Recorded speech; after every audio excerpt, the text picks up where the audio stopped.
All right, so we have the door panel screws off, and I wanted to share with you that the screw here and in the door handle, this is a 5/16 bit piece, and then the two down here at the very bottom, this is a 1/4 bit piece. And I also went and just got my, this has just made it quite a bit faster. I think I had all the screws off and everything done in like a minute, 60 seconds or something. So just whenever you're putting them back in, you have to be really careful. Put it on a lower setting just so that you don't damage your door in any way. Anyway, so now that we have those pieces off, the door should lift right out. The door frame here should lift right out. And you know what? I'm actually going to set that back down for just a second, because you know, we should be able to go ahead and pry the window switch plate out. Again, if you have a trim kit removal, it's probably better than having a flathead screwdriver, simply because you're not going to damage your pieces and everything. But if you're really careful, you shouldn't damage your the edge of your pieces with that. And at this stage, you'll see that these are just your typical plug and play pieces. Not too scary, not too frightening there. You'll have a clip, you'll see right here on the very edge of this, right there. See if I can get it in focus. You have a little push clip right there that'll allow you to pull this out. So I'm just going to push that, and it'll literally just pull right out. Same thing on this one. You just push it and pull it, and then your door electrical piece is out. And you know, this is a really great opportunity again to clean in all of these little crevices, because you know, over time these things do get gummed up and stuff, and you want to keep your car nice and clean, or your truck nice and clean. You know, seriously, who doesn't?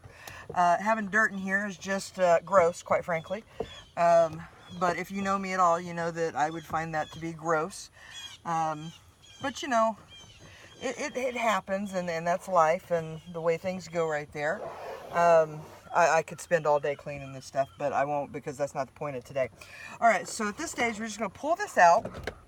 I'm going to leave it in these back clips really quick, because I do want to go ahead and get this piece here out too.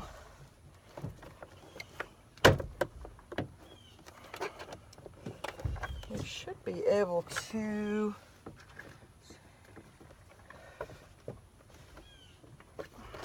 This might take a little more doing. Yep, there we go. So essentially on the back end of it, I just pulled in right here and lifted it out, and now it'll come straight through. Now this piece is not a plug and play, so you don't want to try to take this off. You just want to remove it from the back side, and then once you do, you'll be able to take off your door. And I just want to show you some things right here with your door. You'll see these inner pieces right here. You have all of these clip-like things right here. Those fit into these spaces right here, and you'll have them throughout. I don't think I showed you that very well, but they fit through all of these spaces in here throughout the door, essentially so that the door will have a nice snug fit. But once you have your door off, just go ahead and take it and, you know, move it someplace where it's going to be safe. I recommend when you're doing it, set your door, the pretty piece, you know, away from whatever it is you're going to set it up against. That way, you know, you don't get any Mars or anything on the face of your door. You know, because you want it to look pretty once you're done there. Show you my guys. They're chasing after the neighbor's dog.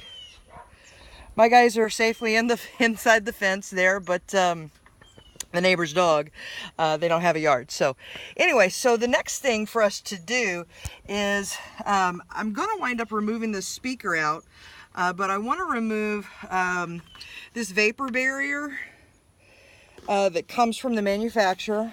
And you'll have a vapor barrier up here as well. You see it didn't stick on very well. Save it though, because you want to have it for a template.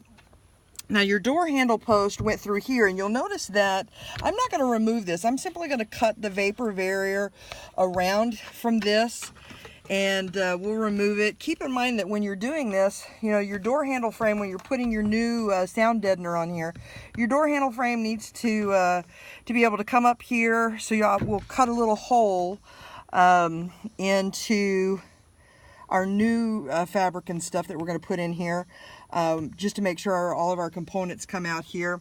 And the same thing for your window wiring and components there. You just want to make sure that all that stuff can come out freely.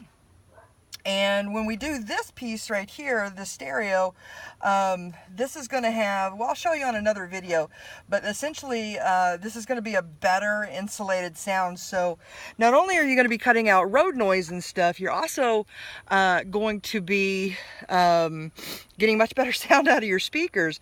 And if you're so inclined and you'd like to replace your speakers, you can go ahead and do that at this time as well. It would be a really great opportunity for you to replace those. Just make sure that whatever stereo you have in and the speakers that you do replace them with are the right wattage for each other. Otherwise, you're going to need to get an amplifier and all of that.